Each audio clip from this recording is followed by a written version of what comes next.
శ్రీ గురుభ్యో నమః. ఈరోజు సబ్జెక్టు మా ప్రత్యేక ఇచ్చింది హీలింగ్.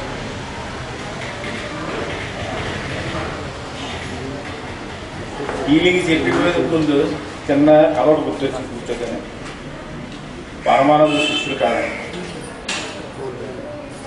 నాలాంటి పరమానంద శిష్యుడు ఎగ్జామినేషన్ మీ ప్రిపేర్ అయ్యి వెళ్ళేట ఏమిటే ఆవు కథ ఒకటి ప్రిపేర్ అయ్యి వెళ్ళాడు. అదొకటి చదువుకొని వెళ్ళాడు పాపం. అక్కడ ఇంకోటి ఏదో ప్రశ్న ఇచ్చారు. ఏ ప్లేన్ గురించో లేకపోతే తోట గురించో రాయండి అని.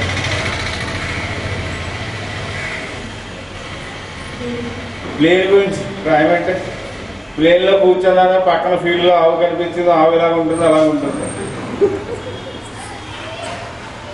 సో ఇప్పుడు ఆవు కథలాగా హీలింగ్ కథ చెప్తాను. మీరు ఏమడినా ఏం తయారై ప్రిపేర్ అవుతుంది మీరు చెప్పారు కదా.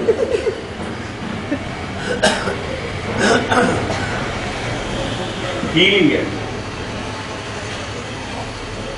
మాట్లాడినా కానీ ఎవరికైనా అడ్వైస్ చేసినా కానీ ఒక మందు వేసినా కానీ ప్రేయర్ చేసినా కానీ పూజలు మంత్రాలు గట్రా క్రతువులు చేసినా కానీ రిచువల్స్ చేసినా కానీ ఇవన్నీ కూడా ఈ సైన్స్లు అన్నీ కూడా ఆవు కథలుగా హీలింగ్ అండి. ఏం చేసినా హీలింగ్ చేయడానికి, నేర్చుకోవడానికి, మనిషిని ప్రిపేర్ చేయడానికి ఇవన్నీ. అయితే ఇప్పుడు హీలింగ్ అంటే ఏమిటో కదా, ఎన్ని కూడా అందులో కోస్తాం కదా. స్పేస్, మన చుట్టుపక్కల ఉండే స్పేస్లో విపరీతమైన tremendous amount of electromagnetic fields ఉంటాయి. ఈ ఎలక్ట్రోమాగ్నెటిక్ ఫీల్డ్స్ని కాంటాక్ట్ చేసి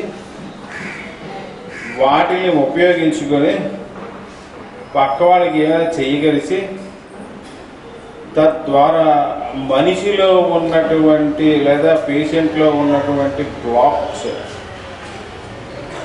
లేదా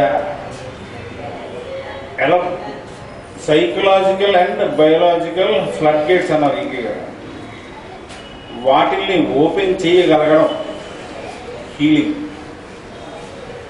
అంటే. సో అది చేసే స్థితిలో కానీ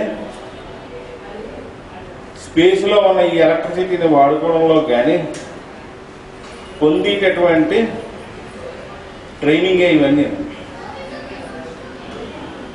ఇప్పుడు ఈ గురు పూజలు మనం చేసుకుంటున్నాం. హీలింగ్ ప్రకారం గురు పూజలు అంటే ఏమిటి? Able to submit our self to the cosmic consciousness of light. Electromagnetic ఫీల్డ్లో లైట్ కూడా ఒక ఫారం. సో గురు పూజకి మనం వచ్చాము అంటే ఈ కాస్మిక్ కాన్షియస్నెస్నే కృష్ణుడు అని కూడా పెద్దలు చెప్పారు.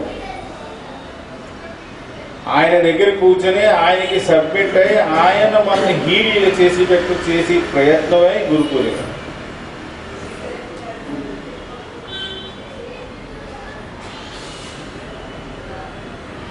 ఇప్పుడు ఈ healing first science of healing కావలపడకండి. ఇప్పుడు ఆ సైన్స్ అని చెప్పడానికి టైం కూడా సరిపోదు. హీల్ చేయడానికి ఒక హీలర్ ఉండాలి, హీలర్గా తయారవ్వాలి, సైన్స్ తెలియాలి, ఒక పేషెంట్ ఉండాలి. పేషెంట్ కొద్దిగా ఏదో హోమియోపతి నేర్చుకున్నాం కాబట్టి పేషెంట్ మన దగ్గర రాగానే ఏం చేస్తామంటే కేస్ షీట్ రాసుకుంటాం. కేస్ షీట్ ఎందుకు రాస్తాం?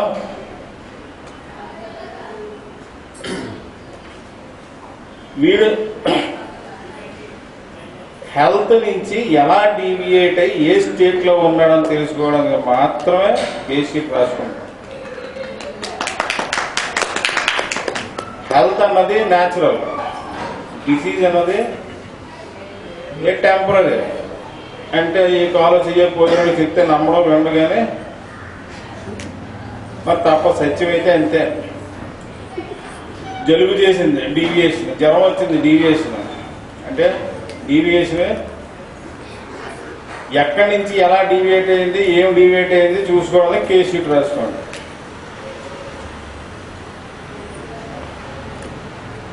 ఇలాగ రాస్తూ రాస్తూ రాస్తూ ఉంటే సపోజ్ ఫర్ ఎగ్జాంపుల్ హోమియోపతిలో కూర్చొని రాసుకుంటూ ఉంటాం. ఏదో తప్పుగా ఫుడ్ పాయిజనింగ్ అయింది, కడుపు నొప్పి వచ్చింది అంటే ఒరిజినల్ షేప్ నుంచి వీడు ఏదో ఫుడ్ తిన్నాడు, పాయిజన్ అయింది కాబట్టి డీవియేషన్ వచ్చింది.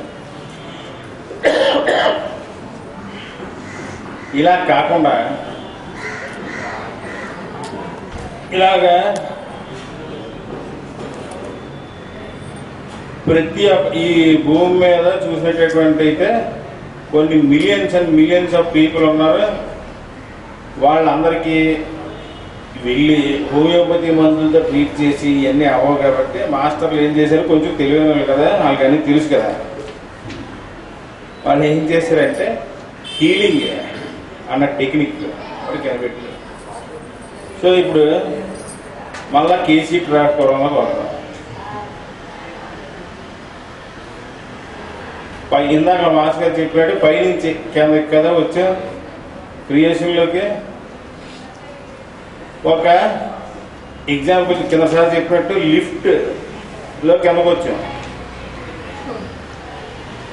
అయితే కిందకు వచ్చాక ఒక మార్గం ఒకటి ఉండాలి కదా, లిఫ్ట్లోంచి కిందకు వచ్చాం. కిందకి అతి కిందకి వచ్చినటువంటి వెలుగు దీనికి ముందు ఇప్పుడు మనిషి కేసీట్ కదా రాసుకుంటున్నాం. అసలు మనిషి అంటే ఏమిటి అని తెలిసి అంతవరకు కేసీట్ రాసుకుని వస్తుంది. అప్పుడు కదా డీవియేషన్ అంటే ఏమిటో తెలుస్తుంది. మనిషి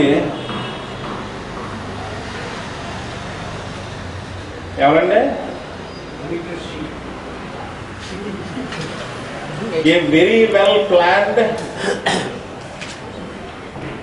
electromagnetic field or forces working అని అర్థం చేసుకుని అంతవరకు మనకి కన్ఫ్యూజన్లో ఉంటాం.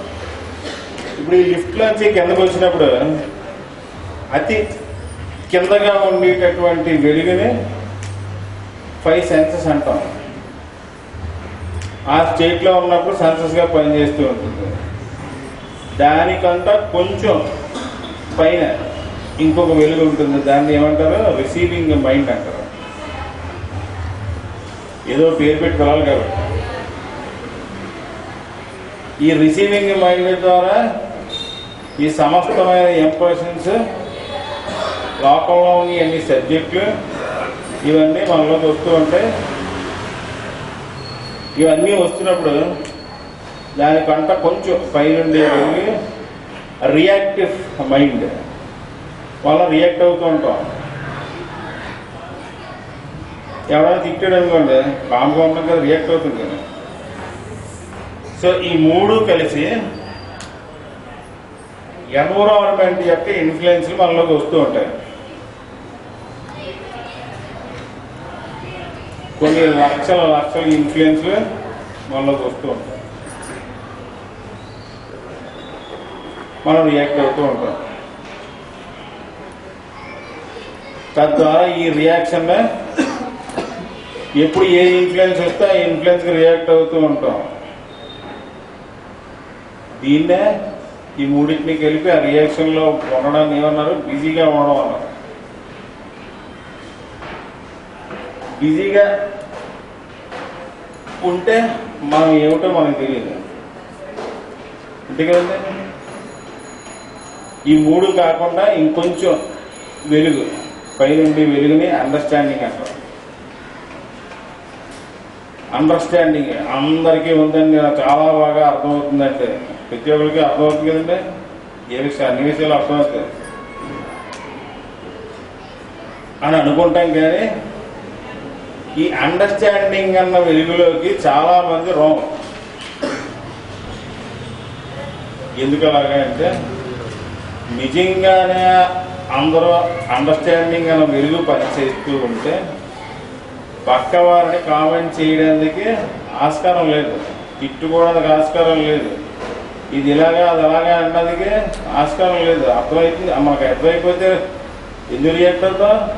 అవ్వం కదా. అర్థం అవడం అనే వెలుగులోకి ఇంకా వెళ్ళలేదన్నమాట. ఈ అర్థం అవడం అనే వెలుగులోకి వెళ్ళగలిస్తే అప్పుడు మనం ఏంటో ఏమిటో మనకి అర్థం అవడం మొదలవుతుంది. అంతవరకు కూడా ఏదో కన్ఫ్యూజన్లో ఉంటుంది.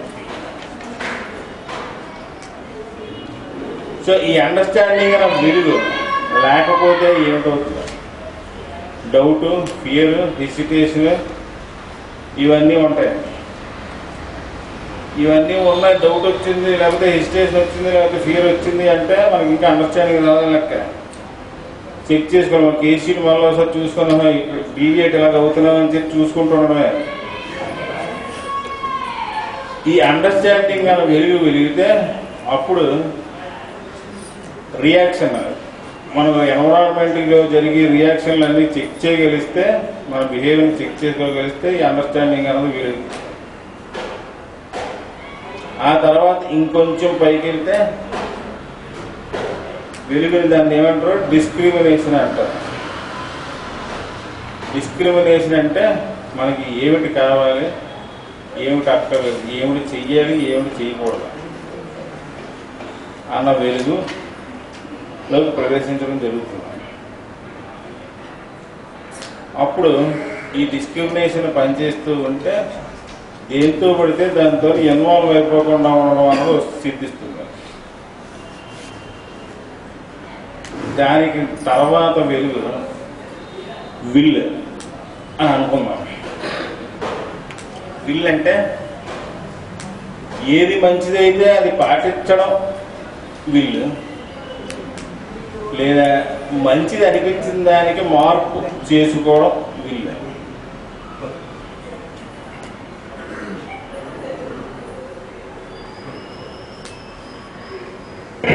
ఈ అండర్స్టాండింగ్, డిస్క్రిమినేషన్, విల్ కలిస్తే బుద్ధి అంటారు.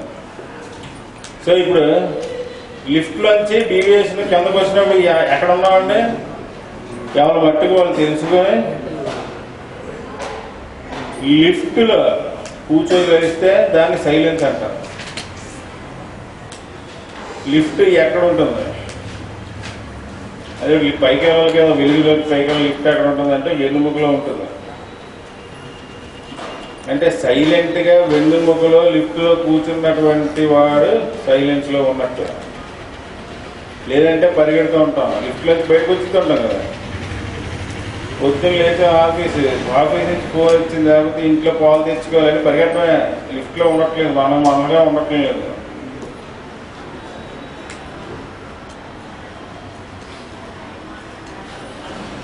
ఆ తర్వాత ఈ మూడు అయిపోయిన తర్వాత రియలైజేషన్.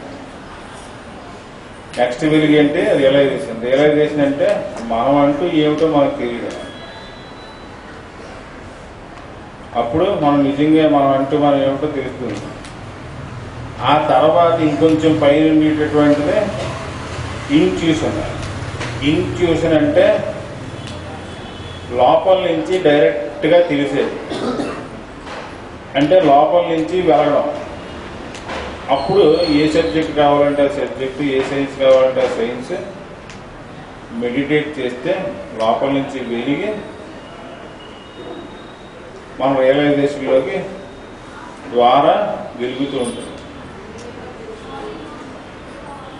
ఇప్పుడు లోకంలో ఇంతమంది ఉన్నారు, ఇన్ని వెలుగులు ఉన్నాయి, మనలో ఉన్నాయి, బయట ఉన్నాయి.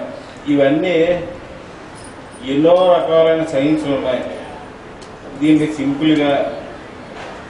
సింప్లిఫై చేసి చదువుకోవడానికి ఏమైనా మార్గాలు గట్రా ఉన్నాయి అంటే సింప్లెస్ట్గా ఇచ్చేటటువంటి మార్గం స్పిరిచువల్ జామెట్రీ అంటారు. సో మనిషి సింపుల్గా డిఫైన్ చేయాలంటే ఏంటి? Circle with a central point. మనిషి సెంటర్లో ఉండి ఉండగలిగితే దాని యోగా అంటారు. ఈ సర్కిల్కి సెంటర్కి మధ్యలోని కూడా స్పేస్లో బోల్డ్ అని లక్షల పాయింట్లు ఉంటాయి. సో అవుటర్ మోస్ట్ లేయర్ యాక్టివ్గా ఉన్నప్పుడు సెన్సస్గా ఉంటుంది. కొంచెం లోపల లేయర్ యాక్టివ్గా ఉంటే అండర్స్టాండింగ్, రియలైజేషన్, అలాగే ఇంట్యూషన్ లోపలికి ఒక్కొక్క లేయర్గా కొన్ని పాయింట్లుగా ఉంటాయి. సైలెంట్గా ఉండగలిస్తే ఇవన్నీ కూడా లేయర్స్ ఒకటి విచ్చుకోవడం మారుతాయి. సో ఒక లేయర్ లోంచి ఇంకో లేయర్ విచ్చుకునేటట్టు చేసి ఇది ఇనిషియేషన్ అంటారు. దాన్ని చేసేవాడు గురువు. గురువు ఏం చేస్తాడు? మెల్లిగా లిఫ్ట్లో ఒక్కొక్క స్టెప్ ఒక్కొక్క లైటింగ్ పెంచి ఛార్జింగ్ పెంచి శిష్యుడిని లిఫ్ట్లోంచి పైకి తీసుకెళ్ళి తనంతర వాణి చేస్తాడు. వీటిగా యోగము, ఈ మంత్రశాస్త్రము, ఇది ఏం చెప్పంటే అవకాశాలు ఏదైనా హీలింగ్కి అని చెప్తాను నేనైతే.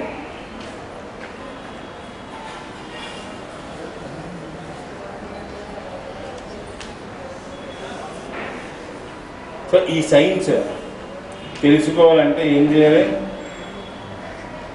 సమస్తమైన సృష్టిలో జరుగుతున్నటువంటి స్టోరీ, సమస్తమైన సృష్టి ఎలా డీవియేట్ అయ్యి కిందకు వస్తున్నదో కేసీ రాసుకోవాలి. అంతే అర్థమైంది. ఇవన్నీ కూడా ఒకటే సైన్స్.